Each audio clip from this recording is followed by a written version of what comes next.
अस्सलाम वालेकुम, good day audience.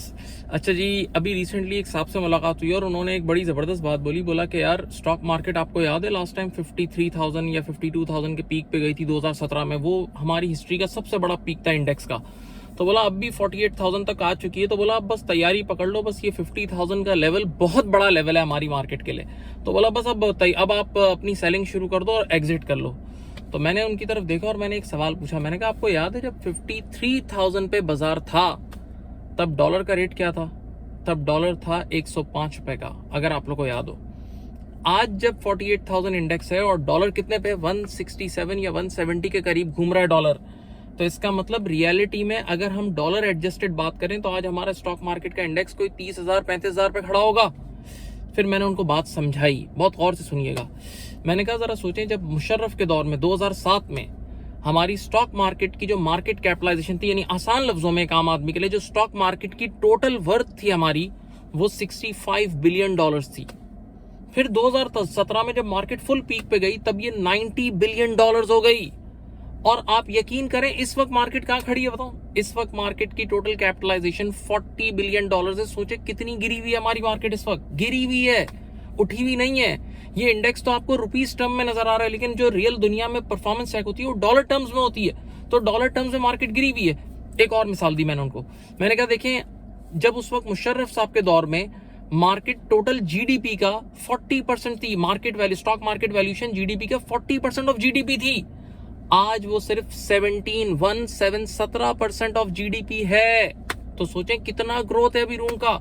तो मार्केट गिरी हुई है, मार्केट उठी हुई नहीं है। लेकिन हाँ, कुछ गलत काम भी किया हमने। जैसे हमने फॉरेनर्स को बहुत डिससेटिस्फाई किया। मैं आपको मिसाल देता हूँ, दलील के साथ बात करूंगा। आप जानते हैं हमारा ऑयल सेक्टर हमेशा स्टॉक मार्केट का मेजर बड़ा सुपर हिट सेक्टर रहा है और उसमें कुछ शेयर्स बड़े हिट हैं, जैसे ओजीडीसी, पीपीएल, पॉल। तो मैं आपको पॉल, जिसको हम देसी जबान में पाको भी बोलते हैं कई लोग, तो पॉल 2007 उस दौर में 700 रुपए तक गया था। 700 रुपए तक पॉल गया था और उस वक्त एक्सचेंज रेट था $1 60 रुपए का था। तो समझ लो इंटरनेशनल इन्वेस्टर के लिए $12 का था पॉल। और आज पॉल का रेट है 400 के करीब है। और जरा सोचें, आज एक्सचेंज रेट है 170। तो वो अगर आप हिसाब किताब लगाएं तो आज वो $2.5 का है। तो जरा सोचें, जिस बंदे ने उस दौर में $12 का पॉल जैसा ब्लू चिप शेयर लिया था, आज वो $2.5 का हो गया। तो एक्सचेंज रेट की वजह से फॉरेनर्स को कितनी मार पड़ी। तभी आप देख रहे हैं कंटिन्यूअसली फॉरेन सेलिंग आ रही है। फॉरेनर डिससेटिस्फाइड है। फॉरेनर डिससेटिस्फाइड है क्योंकि उसको पता है कि करेंसी ऐसी डिवैल्यू होती है कि वापस जाते हुए एक बहुत बड़ी मार लगती है। तो ये हमारे लिए, और इसकी एक बहुत बड़ी वजह हम सब जानते हैं। एक वर्ड मैं यूं लूंगा, आपको पता होगा, करंट अकाउंट डेफिसिट। हमारे मुल्क में नॉर्मली होता है, लेकिन जरा गौर कीजिएगा, अगर जो लोग इल्म वाले हैं और जो स्टडी करते हैं, तो जो करंट अकाउंट डेफिसिट पहले था नून लीग के दौर में था। अच्छा, मैं पॉलिटिकल बात नहीं करना चाहता, ना हमारे कोई पॉलिटिकल चैनल है, लेकिन बहरहाल मैं कंपैरिजन में मुझे वो एरिया बताना होगा। तो उस टाइम जो करंट अकाउंट डेफिसिट था उसकी वजह हमारी इंपोर्ट्स बहुत ज्यादा थी। और उस वक्त इंपोर्ट्स में हमारे पास लग्जरी आइटम्स बहुत होती थी। यानी वैसे तो बहुत, जैसे गाड़ियां हैं, चॉकलेट्स हैं, ये उसका फूड, कुत्ते का फूड, ये फूड, बेशक इनका प्रोपोर्शन कम था, लेकिन ऐसी बहुत सारी चीजें थी जो लग्जरीज थी। और आज भी करंट अकाउंट डेफिसिट है। लेकिन आज के करंट अकाउंट डेफिसिट में अगर आप देखें तो plant and machinery, industrial equipments हैं। क्योंकि अब जो हमारी गवर्नमेंट का विजन है, उन्होंने कहा कि हमें अपने एक्सपोर्ट्स को $50 बिलियन तक लेके जाना है। और एक्सपोर्ट्स को $50 बिलियन तक ले जाने के लिए हमें अपनी इंडस्ट्री को स्टैब्लिश करना होगा। और इंडस्ट्री तभी स्टैब्लिश होगी जब हमें इक्विपमेंट्स इंपोर्ट करने होंगे। तो आज का जो करंट अकाउंट का डेफिसिट है वो पुराने जमाने के कंपेरिजन में लोग कंपेयर तो कर रहे हैं, लेकिन वो कंपैरेटिवली अच्छा है, क्योंकि अब जो चीजें हम इंपोर्ट कर रहे हैं वो इंडस्ट्री लगाने में काम आ रही है। प्लांट एंड मशीनरी इंपोर्ट कर रहे हैं।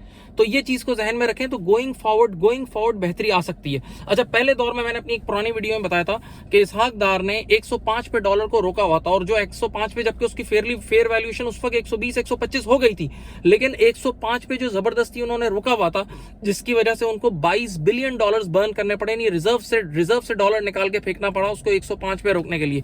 तो अब इस गवर्नमेंट की जो पॉलिसी है, इस वक्त जो पॉलिसी चल रही है, वो फ्री फ्लोट है, वो डॉलर अपनी फेयरली वैल्यूड है। अच्छा, अक्सर लोग ये एक सवाल पूछते हैं बहुत, और ये एक चीज मैं सिखा भी दूं कि सर हमें कैसे पता लगेगा कि डॉलर अब यहां से और ऊपर जाएगा, यानी हमारी करेंसी और डिवैल्यू होगी, या डॉलर नीचे आएगा। तो उसके लिए एक तरीका सीख लें। एक होता है रियल इफेक्टिव एक्सचेंज रेट। ये होता क्या है, इसको छोड़ दें, आप सिर्फ इसको जाके नेट पे सर्च कर लिया करें। अगर रियल इफेक्टिव एक्सचेंज रेट 100 है तो इसका मतलब हमारा रुपया फेयरली वैल्यूड है, अगर ये 100 से नीचे है तो रुपया अंडर वैल्यूड है, और अगर ये रियल इफेक्टिव एक्सचेंज रेट 100 से ऊपर है तो रुपया ओवर वैल्यूड है। अब जरा गौर से सुनिएगा, अभी पास्ट में आपको याद है हमारा डॉलर 152 पे आया था और उससे पहले भी 167 पे था। तो जब उस वक्त 167 पे था ना, तो उस वक्त रियल इफेक्टिव एक्सचेंज रेट 90 के करीब हो गया था। तो हमारा एक ग्रुप है फ्रेंड्स का, तो उसमें पहले ही उन्होंने बोल दिया था कि अब रुपया अंडर वैल्यूड है। किसी भी टाइम पे डॉलर 168 से 155 157 यानी हमारा अब हमारी करेंसी पाकिस्तानी करेंसी अप्रिशिएट होगी, और पाकिस्तानी करेंसी जब भी अप्रिशिएट होती है तो आप अगर डॉलर 170 पकड़ा है तो 155 153 इस तरह आएगा, राइट। लेकिन इस वक्त अगर आप गौर करें, इस वक्त जो आपका रियल इफेक्टिव एक्सचेंज रेट है वो ऑलमोस्ट 99 है, यानी अब रुपया फेयरली वैल्यूड है, रुपया फेयरली वैल्यूड है। बल्कि मैं एक बात बोलूं, मैं अपने दोस्तों को अक्सर कहता हूं, जो पुराना वाला 155 का डॉलर का रेट था ना, वो न्यू 165 है, यानी ओल्ड 155 इज न्यू 165, और 165 को 155 समझ लो, यानी अब डॉलर इसके आसपास रहेगा। ये अब फेयरली वैल्यूड है और ये फ्री फ्लोट में चल रहा है। अच्छा, अब यहां पर एक बहुत अहम बात, गोइंग फॉरवर्ड देखें, ये मैंने आपको बता दिया कि स्टॉक मार्केट अभी सिर्फ 40 बिलियन डॉलर्स पे, पूरी स्टॉक मार्केट की वैल्यूएशन 40 बिलियन डॉलर है, तो बहुत डाउन है, ये अप नहीं है। तो इसमें दो बातें बिल्कुल ओपन बोलूंगा। पहली चीज तो ये कि हम वाकई नीचे आ गए, हाँ आ गए, लेकिन उसमें एक पॉजिटिव पॉइंट भी है कि जब हम नीचे आ गए तो there is a growth opportunity as well, कि अब यहां से एकदम बाउंस बैक भी हो सकते हैं, और जब बाउंस बैक हुआ तो एक बहुत बड़ा छक्का लगेगा, ये एक अपॉर्चुनिटी भी है। बहुत अच्छे अच्छे स्टॉक्स बहुत कम पी रेशियो पे मिल रहे हैं, यानी अगर ईपीएस 10 रुपए है तो वो शेयर 2 के पी पे चल रहा है, 20 रुपए मार्केट प्राइस पे चल रहा है, तो ये एक अपॉर्चुनिटी भी है। अच्छा, एक बड़ा मसला ये कि हमारे पास में ऐसी मेल प्रैक्टिसेस हुई हैं कि एक आम आदमी का ट्रस्ट ही स्टॉक मार्केट का, अपने मुल्क के लोगों का ही ट्रस्ट बिल्डअप नहीं हो रहा है, फॉरेनर कैसे ट्रस्ट बिल्ड करेगा। सोचे हमारे पास अभी जो एक्टिव जो अकाउंट्स ट्रेड हो रहे हैं वो कहते हैं 30,000 है, जबकि इंडिया और बांग्लादेश में इसके सामने बहुत ज्यादा है। आप लोगों को याद होगा कोविड में, जब 2020 में लॉकडाउन लगा तो मार्च के सिर्फ महीने में इंडिया में 1 मिलियन नए अकाउंट्स खुले, फिर अप्रैल में 1 मिलियन और, यानी लोग फारिग थे तो उन्होंने उसको स्टॉक मार्केट में इन्वेस्टमेंट की तरफ लगाया, नहीं स्टॉक मार्केट को ताकि सहारा मिले। अच्छा, वहां एक और टेक्निक भी उन कंट्रीज में अप्लाई हो रही है, जैसे इंडिया में एक ब्रोकरेज हाउस है या एक ऐप है जिसका नाम है जीरो धा में आपको जीरो कमीशन पे आप इन्वेस्टमेंट कर सकते हैं। इसी तरह अमेरिका में वो रॉबिन हुड के ऐप है, मैंने पहले बताया था, उसमें भी जीरो कमीशन है। तो ऐसी कोई चीज पाकिस्तान में भी कुछ लोगों ने लॉन्च करने की कोशिश की और ऐसी चीजें लॉन्च हो रही हैं। तो अगर हम कुछ स्टडी करें और ये चीजें सीखें तो हमारी मार्केट भी उठ सकती है। तो इसके लिए मैं हमेशा बोलता हूं कि इल्म हासिल करें, और हमारा एक स्टॉक मार्केट का कोर्स हमने लॉन्च किया है, तो आप लोग उसे जरूर ज्वाइन करें। आप हमारे पेज पे इंक्वायरी कर सकते हैं। अपना बहुत ख्याल रखिएगा। अल्लाह हाफिज।